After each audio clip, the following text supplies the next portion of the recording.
ఈరోజు మీకు ఒక ట్రూ స్టోరీ చెప్తాను. సో జానిస్ అనే ఒక ఆవిడ చాలా రోజులు డిప్రెషన్కి గురైనప్పుడు తనకు అర్థం కాలేదు ఎలా బయటికి రావాలో అని. అప్పుడు తను కొంతమంది డాక్టర్స్ని సంప్రదించింది. అప్పుడు వాళ్ళు తనకు ఒక గైడెన్స్ ఇచ్చారు. ఏంటంటే ఒక రీసెర్చ్ ల్యాబ్లో కొంతమంది ఎవరైతే ఉన్నారో డిప్రెషన్ ఫీల్ అవుతున్న వాళ్ళ మీద ఒక టాబ్లెట్ని ఎక్స్పెరిమెంట్ చేస్తున్నారు. సో ఆ టాబ్లెట్ ఎప్పుడైతే మీరు తీసుకుంటారో మీ బ్రెయిన్లో వేవ్స్ ఏవైతే ఉంటాయో అందులో చేంజెస్ వస్తూ ఉంటాయి. సో దట్ మీకు ఈ డిప్రెషన్ అనే ఫీలింగ్ తగ్గుతుంది అని తనకు చెప్పారు. సో తను యాక్సెప్ట్ చేసింది. సో తను కన్సల్ట్ అయ్యి ఆ రీసెర్చ్ పీపుల్ ఎవరైతే ఉంటారో వాళ్ళ దగ్గర కన్సల్ట్ అయ్యి తను ఏదైతే ఉంటుందో వాళ్ళు ఇచ్చిన ఒక టాబ్లెట్ తీసుకుంది. 8 weeks కి సరిపడా తనకి టాబ్లెట్స్ ని ప్రిస్క్రైబ్ చేశారు. వాళ్ళు ఏం చెప్పారంటే ఒక 4 weeks తర్వాత మళ్ళీ టెస్ట్ కి రండి, అప్పుడు మీ ఏదైతే ఉంటుందో ఆ లెవెల్స్ ఆఫ్ డిప్రెషన్ని స్కాన్ చేద్దాము అని. సో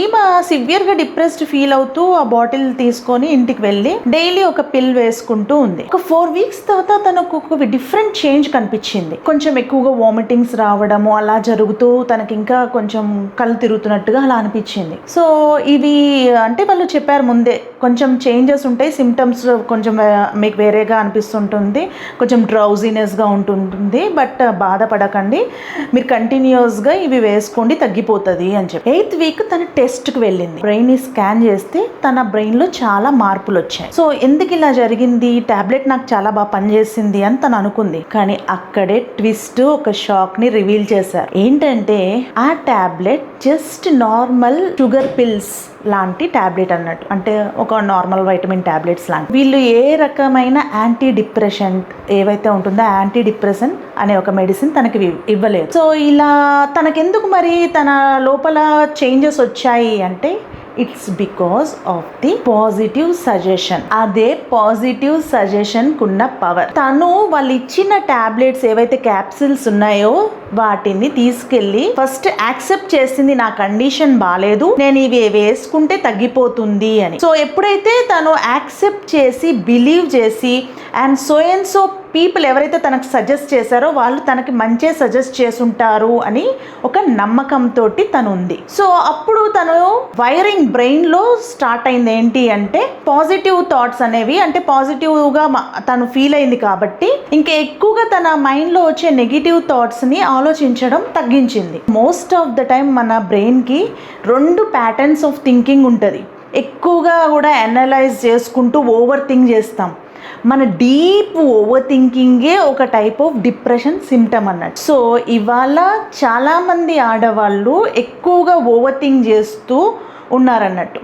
సో వాళ్ళు మన అందరికీ తెలుసు చాలా మంచిగా మన డేని ప్లాన్ చేసుకుంటే బాగుంటుంది, ఏదైనా అంటే పూజలు కానీ ఏవైనా కానీ నేచర్ తోటి కనెక్ట్ అవ్వడము అండ్ ఇంకా కూడా మనల్ని మనం ఎంగేజ్ చేసుకోవడం ఇవన్నీ తెలుసు మనకి. బట్ ఆ పాజిటివ్ సజెషన్ మన బ్రెయిన్ యాక్సెప్ట్ చేయట్లేదు. బికాస్ అనలిటికల్ థింకింగ్, ఆ రీవైరింగ్ ప్యాటర్న్లోనే మన బ్రెయిన్ ఉండిపోతుంది.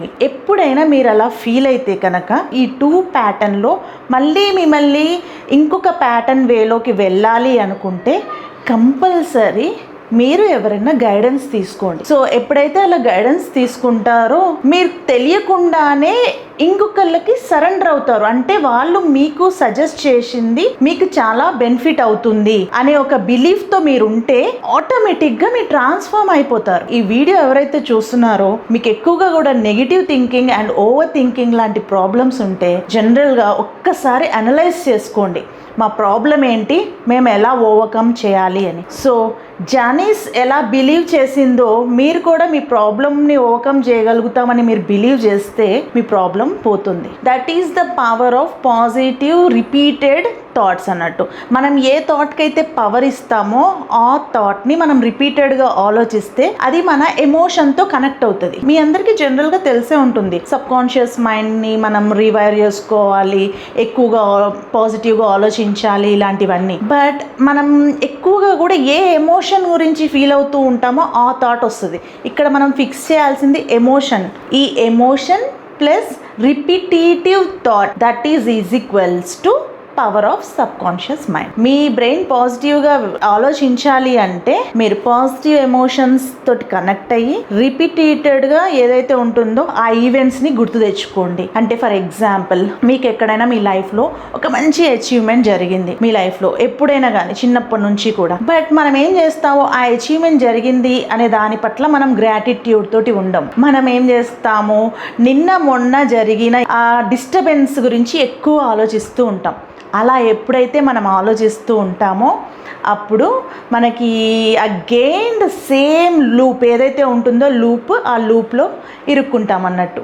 ఇందాక చెప్పినట్టు ఆ ఓవర్ థింకింగ్ అండ్ ఆ అనలిటికల్ మైండ్లో మనల్ని ఎక్కువగా ఆలోచించి అనాలిసిస్ చేసుకుంటూ మన లైఫ్లో మనం పాజిటివ్ థింగ్స్కి కనెక్ట్ చేయం. So be grateful for what you have and think in a positive way. అది డెఫినెట్లీ మీకు పాజిటివ్ రిజల్ట్ని ఇస్తుంది. సో ఈ వీడియో నచ్చితే కమెంట్ చేయండి, మీ ఒపీనియన్ ఏదైతే ఉంటుందో మాకు షేర్ చేయండి. Thank you.